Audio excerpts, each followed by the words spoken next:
আমার কাছে দুইটা এসির মোটর রয়েছে। এই যে দেখুন, এই হলো একটা, এই হলো একটা। তো এই মোটরটা হলো আপনার ডিসি মোটর।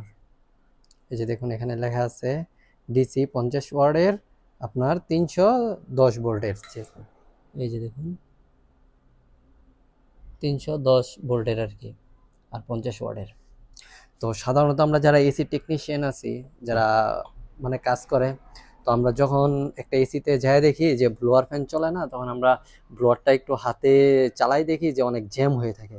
তখন আমরা বুঝতে পারি বা হয়তোবা যে এই বিয়ারিংগুলা জ্যাম হয়ে যায়, জ্যাম হওয়ার কারণে আপনার আমরা অনেকেই বিয়ারিং চেঞ্জ করি।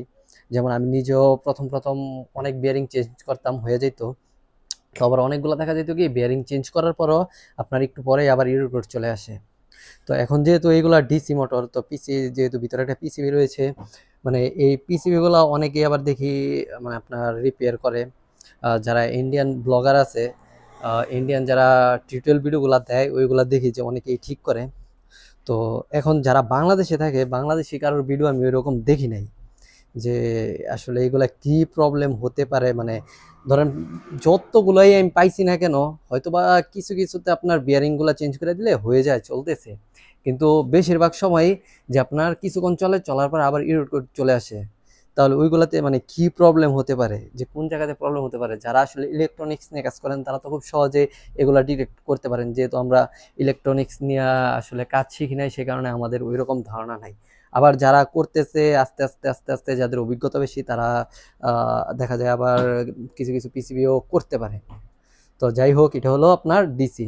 আবার এই পাশে আরেকটা আছে, এটা হলো আপনার এসি ভোল্টেজের। এই যে দেখুন, 30 ওয়াটের, 330, 20 থেকে 330 ভোল্ট আর কি। তো এটাতে আবার পিসিবিটা হলো ছোট পিসিবি। আবার এটাতে বিয়ারিং লাগাই দিলেই দেখি বেশিরভাগ সময় এটাতে হয়ে যায়, মানে এটাতে ওইরকম প্রবলেম দেয় না যে কিছুক্ষণ চলার পরে আবার রিপোর্ট আসে, এরকম না।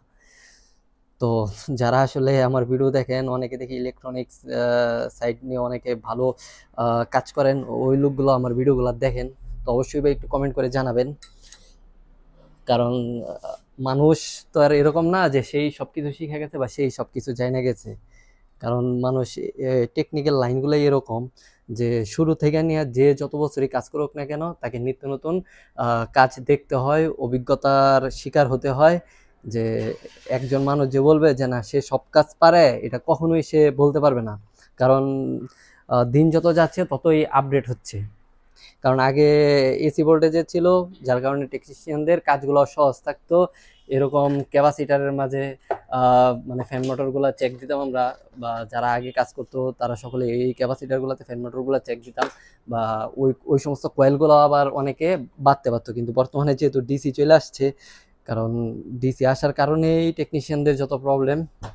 আবার যারা কাজ শিখতেছে তাদের কাছে কোনো প্রবলেমই না, যারা কাজ জানে তাদের কাছে সহজ, আবার যারা কাজ জানে না তাদের কাছে খুবই কঠিন।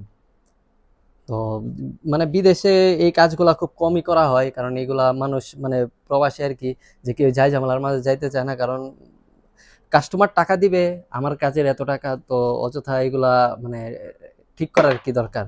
কারণ আমার কাজের যদি আমি বলি 150 টাকা দিতে হবে আর এই মোটর চেঞ্জ করতে হবে, কাস্টমার এক পায়ে রাজি হয়ে যায়। তো আমি যদি রিপেয়ার করে দিই, আবার কিছুদিন পর যে নষ্ট হয়ে যায়, তাহলে সে আবার আমাকে ডাকবে।